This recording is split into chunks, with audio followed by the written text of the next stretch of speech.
वहाँ second phase में election होगी और शामली में हमारे फर्स्ट फेज़ में इलेक्शन होगी, बागपत में फर्स्ट फेज़ में इलेक्शन होगी। बॉर्डर के जो हमारे इश्यूज़ हैं, चाहे वो वेपन्स की स्मगलिंग को लेकर हो, चाहे वो लेकर की स्मगलिंग को लेकर हो और इसके अलावा मादक पदार्थों की स्मगलिंग को लेकर इश्यूज़ हो, इन तीनों चीज़ों के अलावा इंटर स्टेट मूवमेंट वोटर्स की ना हो, क्योंकि रिश्तेदारियाँ दोनों तरफ हैं।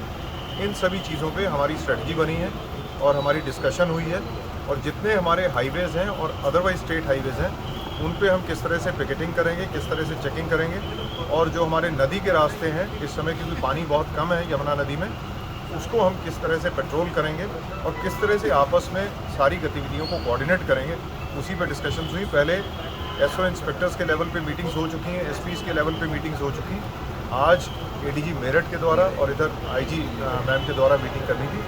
किन्हीं कारणों से वो ऑनलाइन जुड़े और बाकी हम सब ऑफिसर्स यहाँ पे बैठ के और हमारे सीनियर ऑफिसर्स ऑनलाइन थे इस मीटिंग में, सभी ने बैठ के इसमें एक जॉइंट स्ट्रेटजी बनाई है ताकि हम इंसिडेंट फ्री इलेक्शंस करवा पाएँ और फ्री एंड फेयर इलेक्शंस वहाँ पे करवा पाएँ। तो ये सर ये इलेक्शन तक की मीटिंग थी या आगे भी इसके बाद भी चलता रहेगा? देखिए, कोऑर्डिनेशन तो इंटर स्टेट कोऑर्डिनेशन तो हमेशा चलती रहती है और मीटिंग्स हमारी होती हैं। हमारी उत्तराखंड के साथ भी मीटिंग होती है, दिल्ली पुलिस के साथ भी मीटिंग होती है और हरियाणा पुलिस के साथ भी मीटिंग होती है। और बहुत सी ऐसी मीटिंग्स होती हैं 26 जनवरी से पहले, 15 अगस्त से पहले, जो हमारी दिल्ली में मीटिंग्स होती हैं अदर एजेंसीज़ के साथ भी, हरियाणा पुलिस की भी और हमारी भी।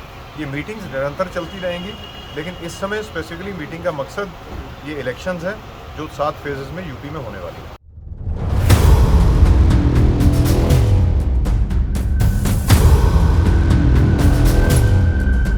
सहारनपुर है वहाँ सेकंड फेज़ में इलेक्शन होगी और शामली में हमारे फर्स्ट फेज़ में इलेक्शन होगी, बागपत में फर्स्ट फेज़ में इलेक्शन होगी। बॉर्डर के जो हमारे इश्यूज़ हैं, चाहे वो वेपन्स की स्मगलिंग को लेकर हो, चाहे वो लेकर की स्मगलिंग को लेकर हो और इसके अलावा मादक पदार्थों की स्मगलिंग को लेकर इश्यूज़ हो, इन तीनों चीज़ों के अलावा इंटर स्टेट मूवमेंट वोटर्स की ना हो, क्योंकि रिश्तेदारियाँ दोनों तरफ हैं। इन सभी चीज़ों पे हमारी स्ट्रेटजी बनी है और हमारी डिस्कशन हुई है और जितने हमारे हाईवेज़ हैं और अदरवाइज स्टेट हाईवेज़ हैं उन पे हम किस तरह से पिकेटिंग करेंगे, किस तरह से चेकिंग करेंगे और जो हमारे नदी के रास्ते हैं इस समय क्योंकि पानी बहुत कम है यमुना नदी में, उसको हम किस तरह से पेट्रोल करेंगे और किस तरह से आपस में सारी गतिविधियों को कोऑर्डिनेट करेंगे, उसी पे डिस्कशंस हुई। पहले एसओ इंस्पेक्टर्स के लेवल पे मीटिंग्स हो चुकी हैं, एसपीज़ के लेवल पे मीटिंग्स हो चुकी हैं। आज एडीजी मेरठ के द्वारा और इधर आईजी मैम के द्वारा मीटिंग करनी थी। किन्हीं कारणों से वो ऑनलाइन जुड़े और बाकी हम सब ऑफिसर्स यहाँ पे बैठ के और हमारे सीनियर ऑफिसर्स ऑनलाइन थे इस मीटिंग में, सभी ने बैठ के इसमें एक जॉइंट स्ट्रेटजी बनाई है ताकि हम इंसिडेंट फ्री इलेक्शंस करवा पाएँ और फ्री एंड फेयर इलेक्शंस वहाँ पे करवा पाएँ। तो ये सर ये इलेक्शन तक की मीटिंग थी या आगे भी इसके बाद भी चलता रहेगा? देखिए, कोऑर्डिनेशन तो इंटर स्टेट कोऑर्डिनेशन तो हमेशा चलती रहती है और मीटिंग्स हमारी होती हैं। हमारी उत्तराखंड के साथ भी मीटिंग होती है, दिल्ली पुलिस के साथ भी मीटिंग होती है और हरियाणा पुलिस के साथ भी मीटिंग होती है। और बहुत सी ऐसी मीटिंग्स होती हैं 26 जनवरी से पहले, 15 अगस्त से पहले, जो हमारी दिल्ली में मीटिंग्स होती हैं अदर एजेंसीज़ के साथ भी, हरियाणा पुलिस की भी और हमारी भी। ये मीटिंग्स निरंतर चलती रहेंगी, लेकिन इस समय स्पेसिफिकली मीटिंग का मकसद ये इलेक्शंस है जो 7 फेजेस में यूपी में होने वाली है।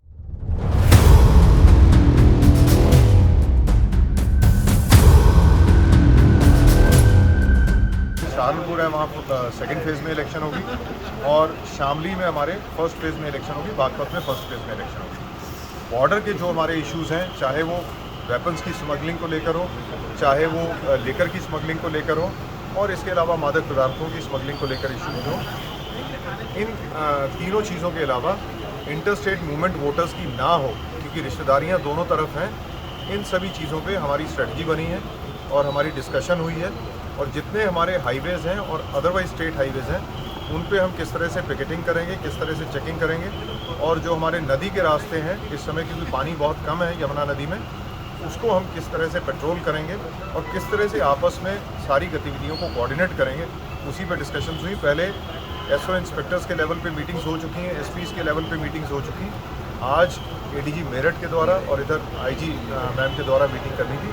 किन्हीं कारणों से वो ऑनलाइन जुड़े और बाकी हम सब ऑफिसर्स यहाँ पे बैठ के और हमारे सीनियर ऑफिसर्स ऑनलाइन थे इस मीटिंग में, सभी ने बैठ के इसमें एक जॉइंट स्ट्रेटजी बनाई है ताकि हम इंसिडेंट फ्री इलेक्शंस करवा पाएँ और फ्री एंड फेयर इलेक्शंस वहाँ पे करवा पाएँ। तो ये सर ये इलेक्शन तक की मीटिंग थी या आगे भी इसके बाद भी चलता रहेगा? देखिए, कोऑर्डिनेशन तो इंटरस्टेट कोऑर्डिनेशन तो हमेशा चलती रहती है और मीटिंग्स हमारी होती हैं। हमारी उत्तराखंड के साथ भी मीटिंग होती हैं, दिल्ली पुलिस के साथ भी मीटिंग होती है और हरियाणा पुलिस के साथ भी मीटिंग होती है। और बहुत सी ऐसी मीटिंग्स होती हैं 26 जनवरी से पहले, 15 अगस्त से पहले, जो हमारी दिल्ली में मीटिंग्स होती हैं अदर एजेंसीज़ के साथ भी, हरियाणा पुलिस की भी और हमारी भी। ये मीटिंग्स निरंतर चलती रहेंगी, लेकिन इस समय स्पेसिफिकली मीटिंग का मकसद ये इलेक्शंस है जो 7 फेजेज़ में यूपी में होने वाली है।